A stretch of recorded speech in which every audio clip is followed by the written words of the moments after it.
Welcome to the Wizard of Cause, your go-to podcast for social impact, where we speak to innovative businesses, how they give, and of course, the charities that they love and inspire them.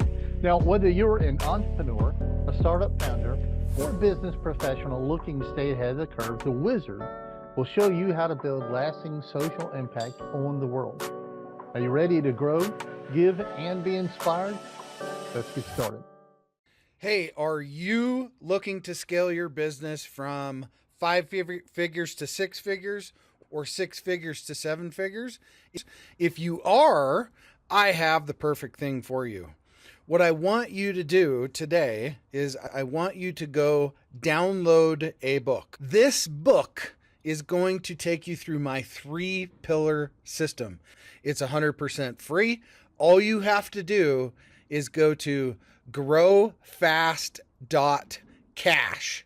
I say again, go to growfast.cash and you're going to be able to download my free international best-selling book, which is called Be Good, Be Brief, Be Gone. You can take that book. It's going to help you scale your business to the next level. Again, go download it. Be good, be brief, be gone. Growfast.cash. I say again, growfast.cash. Enjoy. I cannot tell you how valuable being a part of Share the Credit is. It is an awesome way for the community to give back in a, run your back office kind of way. And Share Your Credit is easy to use. It's run by really good people whose heart is into looking to reposition some of those merchant service fees to the nonprofits that make all of us as a community feel supported. And we are so grateful for Share the Credit.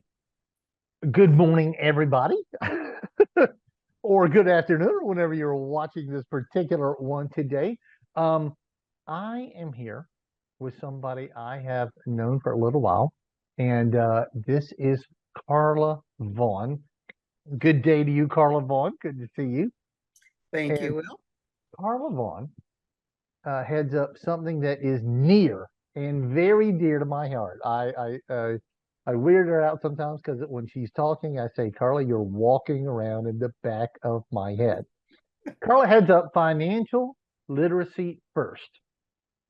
And between you and me and anybody else, if you ever see me at the bar, or if we're over at a dinner party and we're just sitting there after dinner and wiping our hands and enjoying the good meal and we're having a conversation, this is one of my rants. This is one of my rants. We are not talking about this enough, right?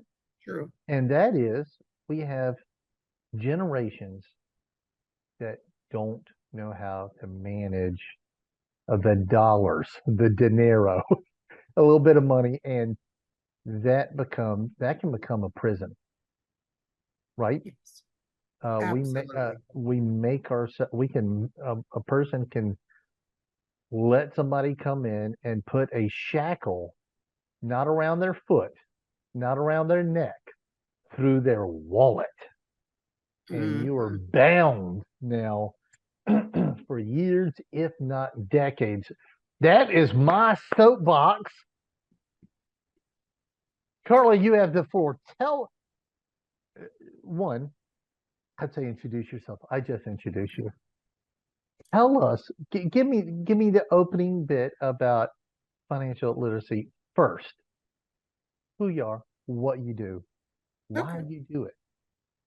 Oh, the why. Stand back. That's going to take a long time.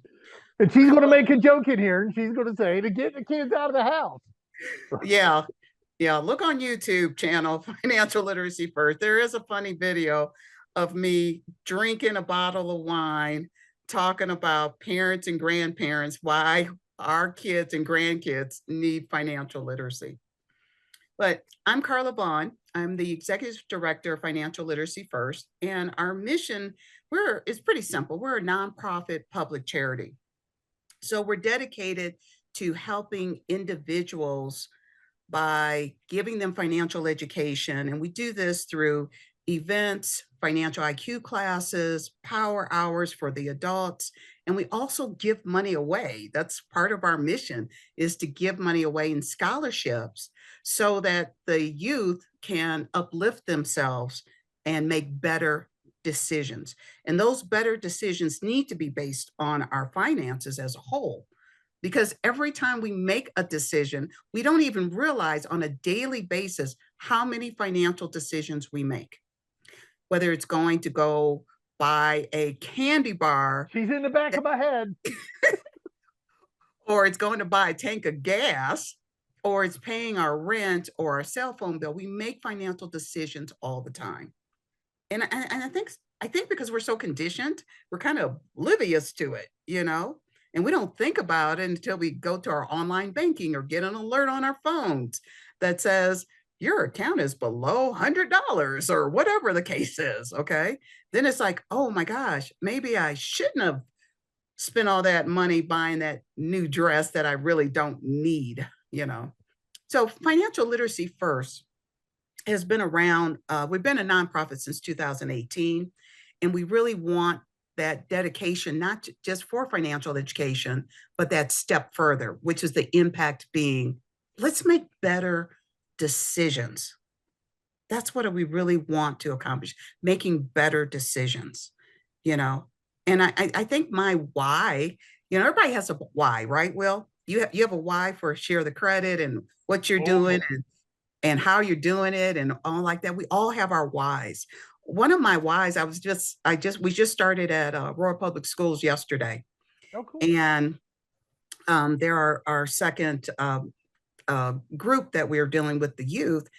And I was telling them, I'm like, I wish I could sit here and tell you a story about how I grew up poor and I had no shoes and, the house was falling down, but that's not my story. My family had already went from rags to riches. So coming up, I had what I call a plated silver spoon in my mouth. Okay. My parents became very successful. But the problem was this, my father was a surgeon. And in my house, we leave early. So I was probably 18, 19 at the time. I'd already left home. I left home at 17. And he calls me one day and he says, come on over. Now, you may remember this, passport saving books that you have at the bank. Yeah. He said, come get your passport savings book and your mutual fund statement. And I'm like, okay. So I see him at the house. He says, here, when you want to save for things you need right now, go to the bank. When you want to save long term, call the broker. And that was my whole financial lesson in life. And I was like, okay, and so, my why is simply because my parents, as wealthy and as smart as they were, didn't do the job of really teaching any of us financial education. Financial responsibility was there, like, save all the time and then go to the bank and save some more and then go to the bank, but not enough of the education piece. So my why is so that other people can hopefully eventually learn themselves so they can teach their children and their children teach their children to be financially educated. I think we've slipped into one, and we're half there. Why is it so important to get this in? And that is, we're hitting it right now. It's one, they're not getting it. No. And two is, and the problem is, and we've seen this a lot in financial literacy. You're not struggling, so that means I don't have to learn. Yeah. Right? Yeah. Well, what's the problem if you've got a daddy and that person's a surgeon, but they're living fairly close to their means and they're in a car wreck and then nobody knows how to manage it? He's not bringing in any more income and the children haven't been taught. My father, when I was young, we had two things, and that was Jack and Squat. But we had both. No, no, don't worry about it. We had both. We had Jack and Squat, right? Now, I've got five sisters, Wow. and the four little ones, they grew up in a different world, right? They grew up in a different world. My two youngest ones, and I say this, they got iPods in their Easter basket, not Christmas, Carla. Wow. You know, if you and I got one chocolate bunny and two colored eggs and some green cellophane in a $2 basket, that was a you know. I remember the old Easter baskets. Did you Yep. ever get an I iPod or never like a got a VCR or a camcorder or something in an Easter basket? Hey, Tooth Fairy came along, so no. Tooth Fairy came along, so I bought you some stocks and an oil pan. What's next, right? Okay, you got a B plus. Here's a car, right? So that was. But my father, who's very successful and who knows a lot of things and is pretty financially literate, didn't spend time teaching us financial literacy. Mm, Now, you and I, well, at least me, the kids don't have these days. They don't really get to appreciate Saturday morning cartoons. right. I'm sorry. You need to come in and eat a bowl of cereal that is terrible for you and it's got a bunch of colors that do not exist in nature. Uh, and you get some Saturday morning cartoons. But the cool thing about it was back in the day that all these little animated clips in the middle of it, and they taught you things, and it was and sometimes it's Oh, eating. remember Schoolhouse Rock? Yeah, exactly. And there's a very short-lived one called the Donuts. The Don't dough nuts. don't know There's a this. dough, and they were bad with money. Oh wow. And as a child, even then, I thought this is actually pretty good. And it was so short-lived. I don't think they got a lot of hits on it, right? But I'm like, we need that now, right? Yes, We we need do. that all day long, all day long. um, I so okay. So I got to ask you a question. Sure. um we do these things, and let's say we start teaching them, and you're getting into schools, you're working with adults.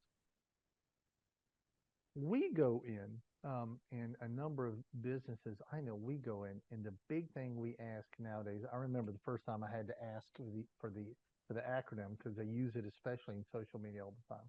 KPI, key performance indicators, right? Really what they're saying is benchmarks, mile markers. Right. How do I know, right? How do I know I am accomplishing my goal? How do I know I'm getting better? How do I know I'm going farther? How do I know I'm doing this? If I'm in weightlifting and I started with 50 pounds, and you're lifting, now you're bench pressing 100, 180 pounds. Well, that's pretty clear, right? Yes, Um, yes. if I'm, if my house looks like an episode of Hoarders, don't watch Hoarders unless you need to be up at 2 o'clock at night boiling everything in your house, right? Because it will drive you crazy. But if your house is a train wreck and then all of a sudden your Hmm. house is clean, we can see it. Correct. Carla, this is a little bit of an esoteric area. How do we know when it's being successful? How do we know when financial literacy first is achieving the little train going up the hill? How do we know we're getting up that hill, Hmm. and we're actually passing our mile markers? Well, we do this as an organization. Mhm. We do what's called metrics. So our metrics in is for before, like right like we took metrics yesterday. We're in Aurora Public Schools, started their program, started yesterday. So we take metrics, or we take this quick questionnaire when we start a class, okay? Whether it's adults, I also finished adults yesterday too. I felt like I was teaching all day yesterday, I swear. But You're going to spend the rest of your life teaching. That's the teachable moment, right? it was teachable moments yesterday for sure, because I had the teenagers in the afternoon and I had the adults in the evening, and we took metrics for both. So metrics is just a quick questionnaire that asks pretty much, do you know this? What's the answer to this question? Do you know what a credit card is versus a debit card? Do you know what a credit score is versus a credit report? Do you know if 850 is a good number or 300 is a good number with your credit score? Okay, so we ask these questions. So the metrics, first of all, does that. It looks at those really basic questions. We want to know, where are you starting from? And then when they complete a class or complete a series of classes, because the financial IQ classes, like we're at another school too called College Track, we're doing 8 weeks with them. Okay. So when they finish their 8 weeks, we're going to take another metrics and we're going to say, now, do you know the difference between your credit score, credit report, and credit history? Now, do you know what a good credit mix is? Now, do you know what are the 5 C's of credit? Do you know, can you list 3 budgeting apps that, you've investigated? So the metrics at the beginning and the end gives us that, how are we doing thing? But it's not just, it's twofold. The metrics are set up so we're testing what's the participants' input, but also too, there's essay questions we have on there. They're not very long, they're very short, but there's also essay questions. That lets us know how we're doing as an organization. Ooh. Looking to grow your business beyond 5 figures, 6 figures, 7 figures plus? What I want you to do is go download this book. The title is called Be Good, Be Brief, Be Gone. It will help you grow your business past 5, 6, and 7 figure. Go download the book today, growfast.cash. I say again, growfast.cash, and download the book for absolutely free. So what happens with us then, we also too, believe it or not, I know it sounds old fashioned, we give out homework and we give out quizzes, both for the adults and the youth. Amen. It's that constant measuring. We won't know if we're being effective, if we're getting through, if they're learning anything, if we're not doing some touch points.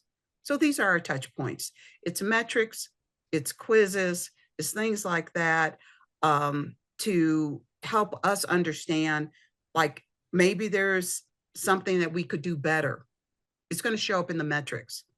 One of the big things, because the disadvantage is primarily included in our mission statement, and the disadvantage means you've got other things running in your background that are like making you even slower to learn or have opportunities. So we need to give additional attention. Okay. So with the disadvantage, we look at very soft metrics on little things like, how often do you talk to your family about money? Oh, Okay. yeah. So that's soft metrics. What we have seen, which has been proven pretty much, I would say we have probably a 90% movement on the needle on that question, because we asked that same question, metrics 1 and metrics 2. Metrics 1 goes from rarely or sometimes to metrics 2 often. And that's huge, because if we're not constantly encouraging you to have a discussion about money, Right. talk about your challenges, talk about how to budget, talk about how to save better, talk about how to reach those goals, then that is also something that we as an organization need to be paying attention to. Amen. I wouldn't have thought about that. I do remember having a conversation with a friend of mine. We were in college or just out, and he was going to go make I think he was going to buy a car or something of this nature. And he had a car. wanted a different one, right? Dummy, you don't. And he said, no, I can afford it. I said, buddy, and this was the wisest thing I came up with in that age, right? Because I was an idiot myself. I said, just because you can afford the payment doesn't mean you can afford it. Those are two different beasts, right? Very true. Very And true. he didn't get it. He didn't get it. I'm like, you got in, yeah, you can make a payment. Any problem comes along, and you don't have this other debt. You've got a boulder, on you, and you got a problem, and then it starts. You miss a payment, you're late. It starts dinging your Right. credit, and then it gets worse and worse. And any payment you then do down the road is more expensive. That's right. Oh my golly! Oh my Did golly! he eventually get it? Becomes the question. Well, he's 50 now. I hope. No, he eventually got it, but you live on your own. You pay your own bills. Sometimes we have Yes. to learn these lessons very hard, right? Sometimes. And but pain is a harsh teacher, but a good teacher. And as somebody said, um, you, you, you, without experience, it's hard to do the job, and you can't make wise decisions. And the way to get experience is to make dumb decisions. You make a dumb decision, you go get experience, and then You wisdom is do. We all do, no matter what that decision is, whether it's something to wear or what we did with a dollar. right. Or I should not have eaten that one thing, right? Oh, yeah. Oh, yeah. That whole piece. So I'm going to ask you one question that kind of always jumps to me, and that is, if you could grab the world by the scruff of their neck or their shoulders and give them a quick shake and tell them one thing in this vein, right? It's not call your mama, right? Right? Not remember your anniversary. That's so important. But in terms of financial literacy, if you could grab everybody, what would you tell them? You've got a sentence. What would you tell them? Wow. That's a heavy duty I one. know, I know, I know. You know what? I would say financial literacy first. When I went to name this organization and I went on, I had to, register and everything. I looked at all the names and because I was like, I'm gonna do 101, right? No, no, no. Right, right. And then I was like, what do we need? Literally, what do we all need in order to successfully adult? We really need financial literacy first. And this is not a play on the organization's name or anything like that. That is what I started thinking about when I'm like at 17. I Right. had I was working for the city, so I had a job, I had a car, I had an apartment, and that didn't come by accident. It came by only because my father and my mother definitely knew to teach me, make sure you pay your bills kind of philosophy, though they didn't teach me anything else about money. But then as I got, well, they didn't. That's a big one. Pay your bills. Pay your But daggone yeah, it bill, was right? just pay, make sure you pay your bills. You got a job, now pay your bills. I was talking to the class yesterday. I said, just because when I went to live with my mother, I was 15 at the time. Mhm. She bought me my first car at a police auction at that. And but then she said, because at that time I was working with the bank. I had a part-time job at the bank and I was going to school and all this other stuff. She said, I expect you to pay for the gas. I expect you to pay the car insurance. And for those of us who remember landlines, I had a phone in my room. I had to pay my phone bill.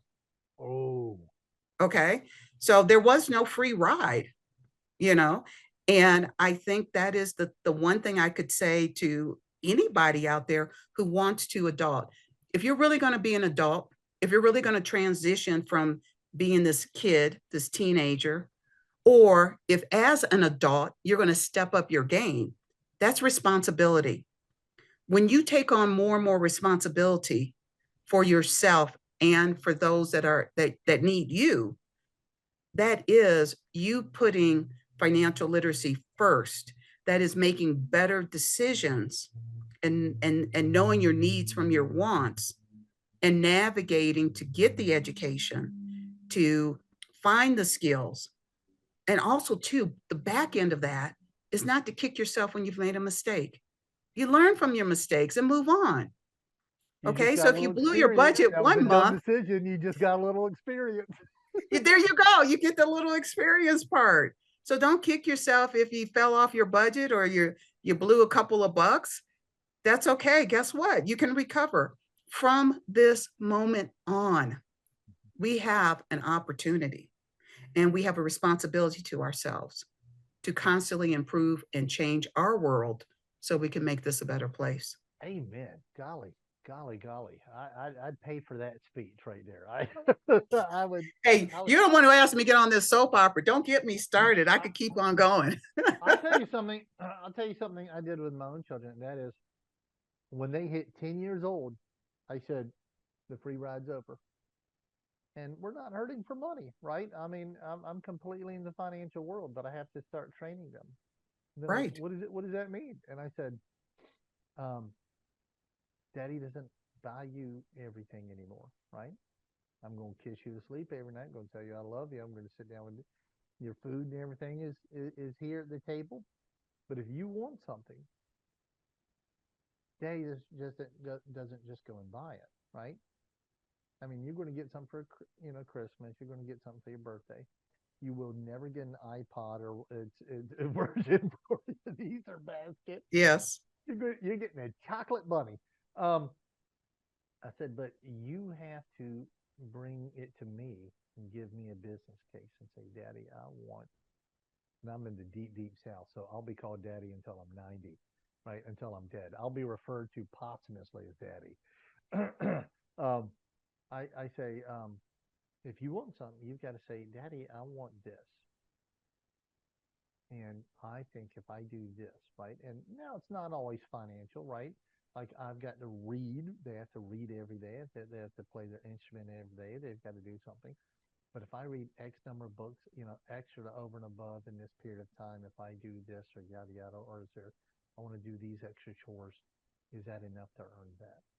Because I want them to start seeing value, Right. Right. right? And if I can teach them people trade time for money now, then I can teach them leveraging so that you're trading Mm-hmm. less time for money. And after a while, you start wheeler dealer. I put people together; they do the work, and I sit and have a And cigar. you stand by and applaud. I love that. Y'all keep going. So, so then one little final question: what would you like to change? You've got a magic wand. What would you like to change about how we learn financial literacy? And because Okay. Carla has her hand on the spigot here, this is Carla's wheelhouse. And so if she were to get out there and say, the problem, what would you like to change about how we learn financial education? I think what I would like to really, if I had that magic wand, really like to see change is what the trend has already started across the country. We have about, I think we're up to about 27 states now that have mandated a financial education class before the high schoolers graduate. Okay. I would like to see that nationwide. I'd like to see that in elementary school. I mean, real broad strokes, right? And then middle school, I'd like to see them start doing it. I'm barely half the high schools we can barely get them to study math, much less. But money can be a prison. You can make money into your lightsaber, into your superpower, or you can make money. It is a harsh mistress, right? And she will treat you harshly. And That is true. That is very true. And the thing is that you have to look at, what does financial education really solve? Well, it starts protecting us from scammers, identity theft. It makes us smarter in those areas. That is really huge now. It really blew up, during COVID for sure. Um, it helps us adult and create a sustainable life. Okay. It also helps us manage our debt so that we don't, now we're not drowning in debt, and every paycheck goes to paying off the credit cards and all that stuff we bought and lines of credit and all that stuff. Okay. It helps us save more money, retain wealth, have a better retirement. There's so many benefits to having a really good financial education, but that's not going to come about if we don't get the exposure, because we cannot wait for people to, oh, I should get online and Google how to solve this financial crisis I'm in. Right. That's not the answer, you know? So if we could broaden our horizons as a nation, I would love that to be the magic wand that I could wave and say, everyone has an opportunity. Everyone can accomplish financial literacy in their lifetime before they make a ton of bad decisions. So my children each take an instrument, because I was never given an instrument. I think it was a loss, right? I Mm-hmm. would love to be able to play an instrument. So my children play an instrument. I alluded to that briefly, and they must play, every day. Even, when they're a certain age, they can leave that instrument or go to another instrument, right? I'll Right. have them tutored in that. But it's something that enriches their lives. And yet I had somebody say, why are you adamant? I said, one, because it's an enriching thing for them. I said, but I always want to do it. And they said, well, then why aren't you taking an instrument? And I'm like, well, I don't have a good answer for that, Carl. I'm trying to fix a problem, but I'm trying to fix it, through, and guess what? I think we can teach our children, but we can teach ourselves too. And this is I so agree. important. Absolutely. And have it working for you and not lose sleep. The reason they give you a credit card so easily, because it is the first hit of a drug.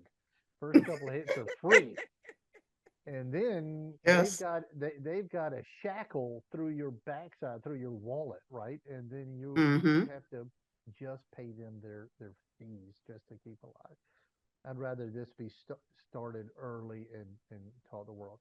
I love when you get on your soapbox, because again, this is Carla with Financial Literacy First, and she walks around in the back of my head. She lives rent free, uh, in a condominium that is lavishly decorated in the back of my head for free, because when she speaks, she is saying the things that I say on a daily basis. Now, Carla, we're going to put some links down here below for everybody so that they can click through and see some more about it. If you have a business and you would like to donate to Financial Literacy First in pre-tax dollars, right? And without ever writing a check, you can let Visa, MasterCard do it. Click below and we'll show you how. We're also going to have a little link here for Financial Literacy First, where you can just go straight to their organization, look up some extra bits, see what they do on a daily basis, see if it's in your area, your district, or if you can just get some information from them. Carla, did I miss anything? What would you like to add? Just a big hug and thank you so much, Mr. Will Black. I'll buy you your next martini and we'll get on that rant together. Okay, Just thank give you me just so. give me a ring a ding. I'm gonna ring the martini glass. All right. Thank you so much, and I will see you soon. Thank you. Hey, we all want to scale our business. Hey, I have the answer for you today to help you do that. If you're looking to scale from 5, 6, even 7 figures and beyond, book called Be Good, Be Brief, Be Gone. I'm going to give it to you for free. All you have to do is type in growfast.cash. I say again, growfast.cash, and you can download the book for absolutely free. I hope the book helps you this year. Take your business to the next level. Again, go grab the book, growfast.cash. I say again, growfast.cash. I wish you the best and grow, scale, and win. That wraps up today's episode of The Wizard of Gods. We hope you've enjoyed the insights and ideas shared in today's conversation. Now, if you found value in this episode, don't forget to subscribe and tell us how we're doing. Your feedback helps us bring you more content that matters. And of course, stay connected with us for updates, tips, and more. Until next time, keep giving, take care, and keep making an impact.